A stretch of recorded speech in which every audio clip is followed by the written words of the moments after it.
ಶಿಕಾರಿಪುರದಲ್ಲಿ ಇತ್ತೀಚೆಗೆ ಸುರಿದ ಭಾರೀ ಮಳೆಯಿಂದಾಗಿ ನಗರದ ಧಾರ್ಮಿಕ ಕೇಂದ್ರಗಳಾದಂಥ ದತ್ತಾತ್ರೇಯ ಮಠ ಹಾಗೂ ರಾಘವೇಂದ್ರ ಸ್ವಾಮಿ ಮಠದ ಆವರಣಕ್ಕೆ ನೀರು ನುಗ್ಗಿತ್ತು. ಸ್ಥಳಕ್ಕೆ ಸಂಸದ BV ರಾಘವೇಂದ್ರ ಭೇಟಿ ನೀಡಿದ್ರು. ಮೇಲಧಿಕಾರಿಗಳೊಂದಿಗೆ ಖುದ್ದಾಗಿ ಸ್ಥಳಕ್ಕೆ ಭೇಟಿ ನೀಡಿ ಪರಿಶೀಲನೆ ನಡೆಸಿದರು. ಮಠದ ಆವರಣಕ್ಕೆ ನೀರು ನುಗ್ಗಿ ಭಕ್ತಾದಿಗಳಿಗೆ ಹಾಗೂ ಸಾರ್ವಜನಿಕರಿಗೆ ಸಾಕಷ್ಟು ತೊಂದರೆ ಉಂಟಾಗಿದೆ. ಮಳೆ ನೀರು ಸರಾಗವಾಗಿ ಹರಿದು ಹೋಗಲಿರುವ ತಾಂತ್ರಿಕ ಅಡಚಣೆಗಳು ಹಾಗೂ ರಾಜಕಾಲುವೆ ಚರಂಡಿಗಳ ಸ್ಥಿತಿಗತಿಗಳ ಬಗ್ಗೆ ಅಧಿಕಾರಿಗಳಿಂದ ಸ್ಥಳದಲ್ಲೇ ಮಾಹಿತಿ ಪಡೆದು ಸಮಸ್ಯೆ ಬಗೆಹರಿಸುವಂತೆ ಸಂಸದ ರಾಘವೇಂದ್ರ ಸೂಚನೆ ನೀಡಿದ್ದಾರೆ.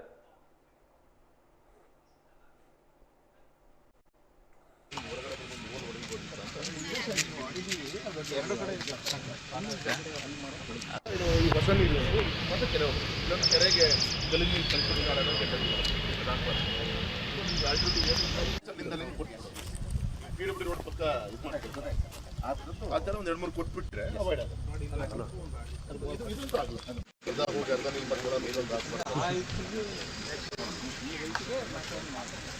ಏನು ಈ ಮಳೆಗಾಲದ ಜನ ನೋಡಿದ್ರೆ ಮೊನ್ನೆ ಮಳೆಯಲ್ಲಿ ನೀರು ಫ್ಲೋ ಆಗುತ್ತೆ.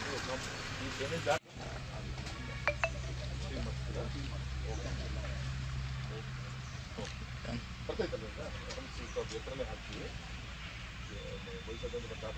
ಒಂದು ಪೈಪ್ ಹಾಕಿದ್ರೆ ನೀರು ಅದಕ್ಕೆ ಬೀಳುತ್ತೆ, ಆ ಕಡೆ ಹರಿದು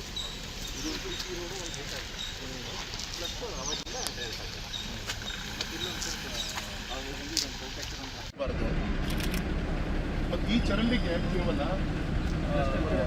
ಇಷ್ಟೇ ನೀರು ಹೋಗುತ್ತೆ. ಡ್ರೈನೇಜೇ ಮಾಡಬೇಕು, ತೊಂದರೆ ಆಗಬಾರ್ದು ಅಂದರೆ ಡ್ರೈನೇಜ್ ಮಾಡಿ ಕೆರೆ ಬೆಳೆ ಮಾಡಬೇಕು. ಆದರೆ ಗಲೀಜು ನೀರು ಬರಬಾರ್ದು. ಸ್ವಲ್ಪ ಚರಂಡಿ ನೀರು ಕಾಲುವೆ ಬಿಡೋ ಮಾಡ್ಬೋದು. ನನ್ನೇನಿಲ್ಲ, ಇಲ್ಲಿ ಕಾಂಕ್ರೀಟ್ ಇಲ್ಲ, ಈಗ ಚಪ್ಪಡಿ ಕಲ್ಲಿದೆ ತಕ್ಕೊಬೋದು. ಪೂರ್ತಿ ಸೈಡ್ ಒಂದು ಹೊಸ ಡ್ರೈನೇಜ್ ಮಾಡಿ ನೀರು ಮುಂದೆ ಒಂದು ಆ ಡ್ರೈನೇಜ್ ಇಲ್ಲ ಅಂದರೆ ಇದಾರ ಹೋಗ್ಬೋದು.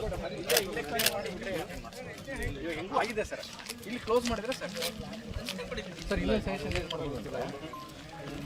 ಅಲ್ಲಿದೆ ಸರ್, ಅಲ್ಲಿದೆ ಸರ್, ಅಲ್ಲಿ ಇದೇ ಸಾಸ ಡ್ರೈನೇಜ್ ಮುಂದೆ ಹೋಗಿ ಇಲ್ಲಿ ಮಾಡಬೇಕು. ಇಲ್ಲ ಮತ್ತೆ ಹಿಂಗೆ ಬರಬಾರ್ದು. ಇಲ್ಲಿ ಒಂದು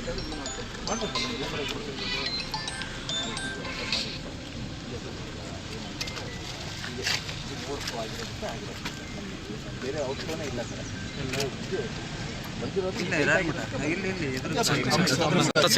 ಒಳಗಿಂದ ನೀರು ಹೊರಗಡೆ